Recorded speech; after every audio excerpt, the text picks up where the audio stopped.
Hello everyone, welcome to today's show. My name is Spencer Walsh. On today's show, Michelle Wolf routine breaks things open at the White House Correspondents' Dinner. Trump administration dinner officials walked out as the comedian attacked Sarah Huckabee Sanders and others, delivering a harsh, risque performance in the absence of the president. Quite crazy. And in the meantime, at the same time, out in the country, in a very different Washington, Trump unloaded on a litany of his adversaries, including John Tester, who Trump said should resign after investigating and vetting the VA nominee, Ronnie Jackson, and finding out something that Trump didn't bother to find out or didn't really care about. I don't know. North Korea said Kim Jong-un will give up weapons if the U.S. promises not to invade. Trump's role in the midterm elections is roiling Republicans and not making things any better for them. And are Democrats really giving up big PAC money, or are they finding a way around it? We will investigate that as well. So, Zay Jelani of The Intercept has a report on that. So first, though, I do want to introduce to you today Glenn Bradford, who is with us this weekend, as he most always is if we're doing a show on the weekends. Glenn, thank you so much for being here today. I'm always glad to be with you, Spencer. All right, so yes, we do have quite a busy show for you today. So, the members of the Trump administration walked out of the White House Correspondents' Dinner Saturday. You may know we did a stream on our channel, our Twitch video channel, about this dinner, and I really didn't. It didn't show on the TV that the people were walking out, but it was a little crazy. There's definitely stuff about that. Washington people did not like the swear words. There were a few. So I definitely did not see that coming. She also ripped into the White House staffers, including Press Secretary Sarah Huckabee Sanders, in the absence of the president himself. So, yeah, there was quite a lot of it. And what is your reaction to this dinner? What have you heard from it? Well, I full disclosure, I did not watch the dinner as it was aired live. I did hear a few news reports this morning before we came on that the comedian that they hired was pretty controversial and was profane, and there was a controversy just based on whether that's the most effective way to run these correspondence dinners. And I have to say that I'm kind of disappointed in that. There's definitely been a war of words that has been going on during this presidency against the press, and this just gives the president more fodder to denounce the press among his base. And certainly, all these jokes play quite well with people who don't like the president, mm-hmm. and the same is true of late night TV comedy. It doesn't have the profanity, but it's the same kind of needling. I think the president does need to be taken to task on his hypocrisy, and a lot of times this comes out well in humor. But I think that they kind of went over the line last night at this dinner. Yeah, the comedian was Michelle Wolf. She was at The Daily Show for a long time. She had a Netflix special, HBO special, I think, that she has already done. She is a kind of a pretty big deal. So the cable TV networks showed Sanders sitting sitting at the table on the stage, stone-faced and wincing at times, as Wolf compared her to a character on the dystopian Handmaid's Tale and to an Uncle Tom for white women. It was really pretty surprising. Some of the people who walked out were Mercedes Schlapp and Matt Schlapp, who they organized the CPAC event, which I'm pretty sure that's pretty much all they do.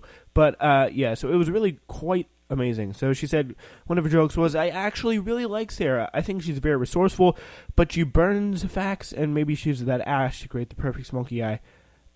She said also, maybe she's born with it, maybe it's lies, it's probably lies. But again, I think one of the most important things is that she kind of stays away from I think like she just can't. The press can't let Donald Trump associate them with the remarks of Wolf. I mean, comedians and journalists should be, in my opinion, kept separate because they are completely separate entities. Right. I mean, the mainline press, of course, is doing its job, and everything written up in the serious newspapers across the country are playing it straight, and as they should. But when you start associating this dinner, which is quite a different vibe to it, with the mainline press, you start to wonder if the president isn't right in his denunciations of the press. At least in certain regards, that there is enemy and so forth. So it's kind of a dangerous way to run your media business. I think there's lots of better ways to push back against the president on his attacks of the media that don't involve comedy. I mean, it's a very serious time we live in, and the attacks on the press are very serious. And the media's response should also be serious in many ways. And there's a room for comedy too, but let's just keep that to the late night talk shows. Yeah, I mean, I don't know. Like, I think oftentimes the White House Correspondents' Dinner is just kind of like the Oscars or the Grammys or whatever. So it's just a place really for people who maybe don't really deserve it all the time to kind of like celebrate themselves in a kind of lavish way. And it sometimes is interesting to have a wake-up call. As we know,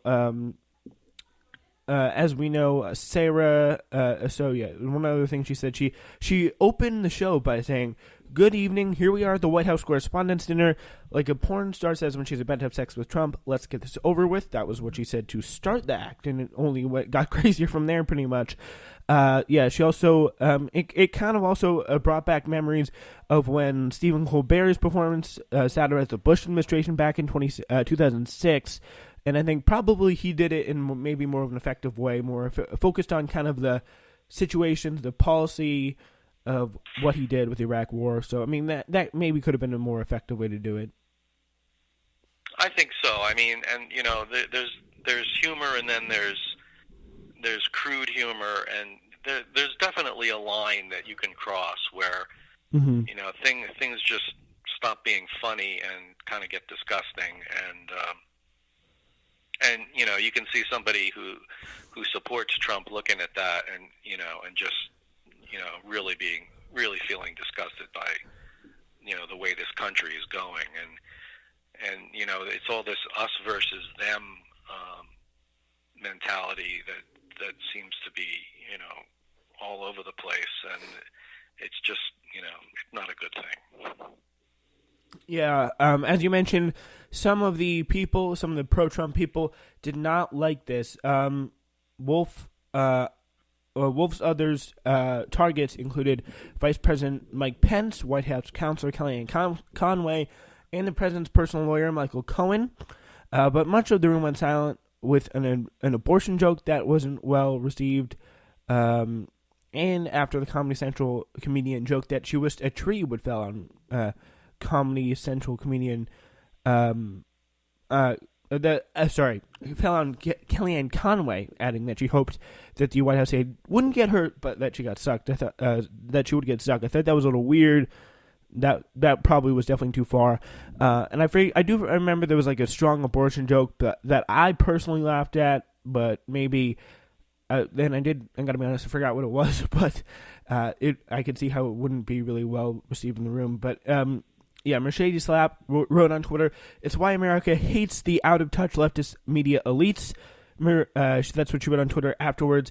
And also, former White House Press Secretary Sean Spicer deemed the evening a disgrace in a tweet, to which Wolf replied, "Thanks." So, I mean, is this going to be a thing that will affect any real political change? No, but it could add to kind of the perception of people that this is that this is associates it with journalism, and the fact that this kind of raunchy nature is associated with the journalism that a lot of good people do a lot of the time. Like before this, they had the awards where all the best journalists of the year kind of come up and got recognized for their work, and then Michelle Wolf comes on and says these things that were a lot of times funny, but a lot of times inappropriate. I mean, you don't want that to for the broad base of the country. You don't want that to you don't want Michelle Wolf to be associated with the journalists, and that's the only the worrying thing there. Yeah, exactly. It's that association that's troubling. It's one thing when Stephen Colbert does it on his late night show, and it's another when the White House press corps puts on this dinner. Well, not the press corps, but the Washington press is associated with these crude jokes. It makes people out in the country think that, well, maybe the press doesn't write this way in their columns, but this is really what they're thinking. Yes. The super leftist, liberal, elitist crowd. This is what they really think, and they think along crude terms, and so it just paints the media in a very bad light, I think, and it just gives the president more fodder to attack the press. So it just doesn't seem very productive, and just for a few laughs for one night, it's not worth it. Yeah, I mean, we have some more reactions here for you. Reince Priebus, who also kind of had a little bit of an interaction with President, with the main stage at one point.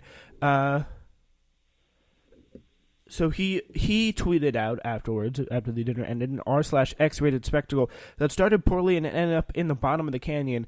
Another victory for @real Donald Trump for not attending and proving his point once again. The room was uncomfortable. Trump lovers and even a large number of Trump haters were pretty miserable. New York Times reporter Maggie Haberman, who was even honored during the dinner for her reporting, said Sanders' refusal to walk out amid the barbs was quote-unquote impressive. So that press sec sat at press sec, this is Haberman on Twitter, sat and absorbed intense criticism of her physical appearance, her job performance, and so forth, instead of walking out on national television was impressive. Yeah, but so there is that. I think one of the things that separates Stephen Colbert's performance from Michelle Wolf's performance last night was that so much of it more was focused on the actual news stories of the day, and where people had messed up along the way, including George Bush. So that's where I think those two are really separated. Right. If you're going to make a joke that points out the hypocrisy of the Trump administration, that's very effective, and it's funny, and it's political, and it's on point. But if you go after people's appearance just for some cheap laugh, it's just and they're sitting right there. That just does not. It's not a not a nice picture.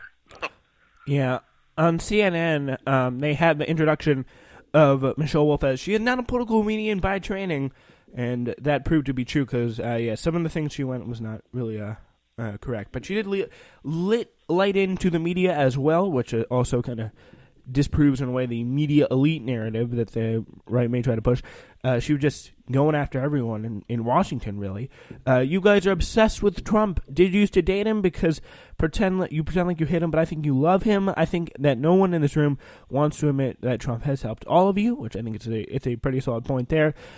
Refusing to attack the print media because it's illegal to attack an endangered species. Wolf poked fun at Fox News for the network's ousting of sexual harassment, host of sexual harassment allegations. When she said, "Ladies, cover your drinks," that's when the point was the room was okay, enough is enough here. And she called out CNN for breaking news, quote unquote, and that's something that pretty much every White House Correspondents' Dinner host has done at one point or another. And she also kind of awkwardly said MSNBC hosts Joe Scarborough and Mika Brzezinski got engaged, and she said it showed what it's like when Me Too works out. So it was definitely a little weird. Is it going to have a big effect? No, but I mean, it was something that you got to take a step back. Some of them were funny, some of them were just